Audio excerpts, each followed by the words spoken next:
Good morning, class. Today we're gonna talk. My name is Guillermo Panderos. I'm gonna be your instructor for today. As you know, I need to read the syllabus to you to explain the dynamics of the class, grading, attendance, what is expected from you, and what is expected from me to teach you during this module. Also, we're gonna explain some of the dynamics of the class. But today, I'm gonna also teach you something about subclavian still syndrome.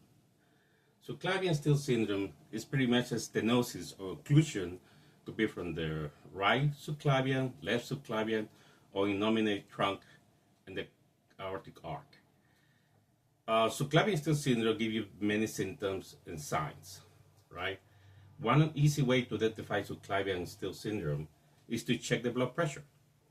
If the blood pressure is different in about 20 millimeters mercury from one arm to the other, that will give you a very high or strong suspicion that we have a subclavian still syndrome.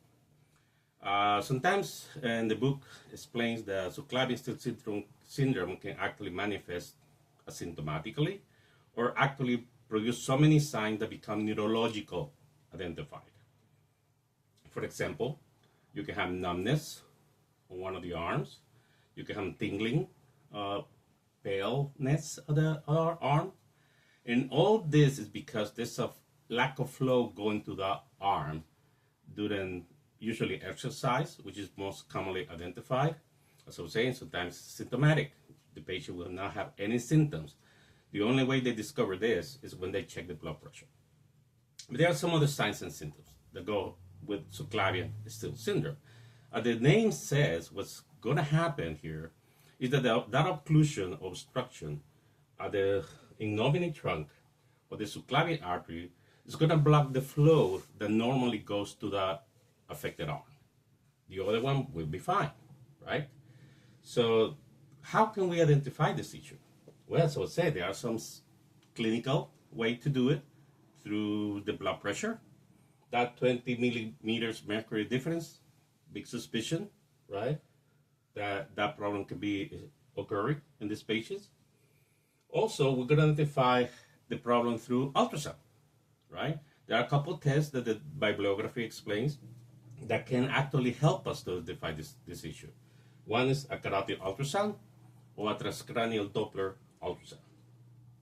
Well, most commonly we'll see in this kind of pathologies is there's a flow reversal, we call it, of the affected side, right? That means because the blood cannot go through the vertebral artery into the basilar artery that kind of forms later the circle of Willis, that flow that coming from the contralateral vertebral artery goes to the other side of the arm to feed the affected arm with blood, okay? That's how we identify the problem. Remember, the vertebral arteries are branching off from the subclavian arteries on the right and on the left. But if there's an occlusion at this level, the left side will compensate for that lack of flow towards that arm, okay?